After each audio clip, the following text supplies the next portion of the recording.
المفروض اللي يمثل داخل مجلس الشعب يبقى واحد مننا وحاسس بمشاكلنا، لكن للاسف كان طبعا في حزب حاكم وهو الحزب المسيطر، فبالتالي كانت اي اتجاهات تصل للبرلمان هي لازم تكون تبع الحزب، وكنا احنا مسلمين بالامر، يعني مفيش اي اعتراض من عندنا.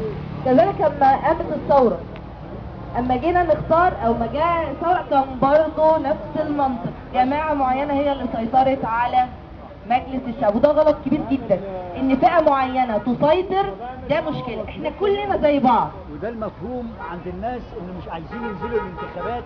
خدت بالك من اجل كده يقول لك احنا اللي قبلنا عملوا ايه، فاحنا عايزين نجدد الكلام ده كله. خدت بال حضرتك؟ يعني عايزين الدماء الجديده ديت والوجوه الجديده ديت يعني تظهر بصوره احسن، لان المفهوم عند الافراد دلوقتي او الاشخاص قبل كده مجلس الشعب عمل لنا ايه او الاعضاء عملت ايه، ده احنا عايزين مفهوم حضرتك تثبيت الكلام ده. طبعا مجلس الشعب اللي جاي او مجلس النواب بالمعنى الاصح اللي جاي فرصه كويسه جدا لكل الشعب المصري، لان انت بتختار تحت اشراف قضائي وتحت اشراف جيش وشرطه، ووجوه جديده معروضه على الساحه ما نزلتش قبل كده، وفي منهم كتير هدفهم بامانه، يعني هدفهم بامانه خدمه الناس بجد، عايزين يخدموا الناس بجد ونازلين مش عشان سلطه، يعني مش ما عندهمش مثلا استثمار يدعموه او طمع سياسي، لا بالعكس، هي نازلين عشان يشوفوا مصلحه الناس فين، او يشوفوا ايه يقدر يوصلوا للناس، او يقدروا يوصلوا صوتهم لمجلس النواب. فلذلك احنا الفرصه قدامنا كبيره جدا ان احنا نختار. احنا عندنا 3 مقاعد، يا ريت ال3 مقاعد دي اللي يمثلها يكون اقرب الناس لينا. يعني ايه اقرب الناس لينا؟ اللي هو شبهنا، اللي يقدر يتفاهم او يقدر يحس بمشاكلنا، اللي عايش في وسطنا، اللي انت شايفه مغموس في مشاكل، اللي هو الفئات المتوسطه بمعنى اصح. انا مش رافضه رجال الاعمال، يعني انا مش رافضه رجال الاعمال بحد ذاتهم، بس ما يبقاش فيه سيطره رجال الاعمال، يبقى ترابيزه البرلمان عليها كل الفئات، في عمال، في عاملين موظفين، في دكاتره، في رجال اعمال، في مرأة، في اقباط، في شباب، كل الفئات، في حتى المعاقين لازم يبقى ليهم صوت برضه داخل البرلمان، وده اللي القايمه اتاحت ذلك. فلذلك احنا لازم الفتره الجايه الانتخابات الجايه نستغلها بامانه.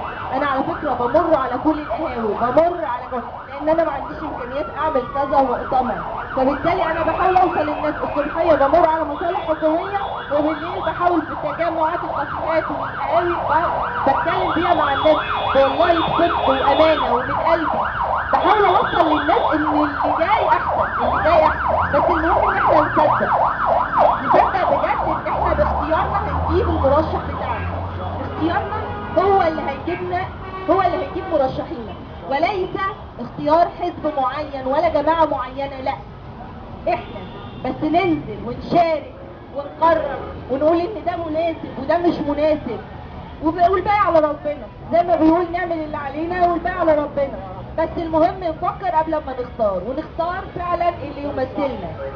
من يمثلنا هو اقدر على توصيل حتى الرسالة بتاعتنا لمجلس النواب. لو عندنا مشكلة هو هيقدر انا برضه انا بنت العجيزي على فكرة، يعني جارتي اما جه الشباب يتكلم احنا ما عندناش امل ومفيش حل، قلت لهم انتوا لو بتفكروا، لو كل منطقة عملت زي رابطة كده، والرابطة دي مسؤولة عن الحي، والرابطة دي قامت مطلعة راجل منه او شاب منه او مرأة، مش عيب انك تطلع مرأة وتقول ان احنا هندعمها وهي دي اللي هتخش باسمنا وتقدمها في الانتخابات او هتقدمه في الانتخابات، وانتوا اللي تقفوا جنبه وتقدموا كده، هتمنع. يعني انا دلوقتي لو انا بدفع من جيبي عشان بس اوصل هدف واحد، ان احنا كفئة متوسطة على قد امكانياتي، لو بفكر جديد بحاول بامكانياتي البسيطة اوصل ليكم، وبقلل الامكانيات اثر، وده هدفي. فكل المجموعات احنا اقوى بعددنا، فصدقوني يا جماعه انا عايزه كل يوم ان الانتخابات الجايه ان شاء الله باذن الله هتفرز احسن ما فينا، واللي هيجي احسن، والبرلمان الجاي ان شاء الله يشوف كل مصالح الشعب. خلي بالكم ان الضغط جامد على الرئيس، ده وهو مش هيقدر يعمل كل حاجة بنفسه. لازم يعني هو هيتابع في الخارج ولا في الداخل. احنا علينا محاسبة الداخل. يعني ايه؟ لو حكومة فاسدة كمجلس نواب نحاسب الحكومة، نطالبهم، نعمل لهم طلبات احاطة، نتابع. شوفوا 600 عضو المفروض يتابعوا الحكومة، لكن شخص واحد هيقدر يعمل ايه ولا ايه؟ ولا حاجة. فلذلك ادعو اهالي الجلاء واهالي طنطا كلهم ان هم يختاروا بجد اللي يمثلهم واللي يحس بمشاكلهم، عشان بعد كده اما يمثلنا في البرلمان يرفع راسنا ان شاء الله باذن الله. ونقدر نحس ان لينا عضو فعلا في البرلمان.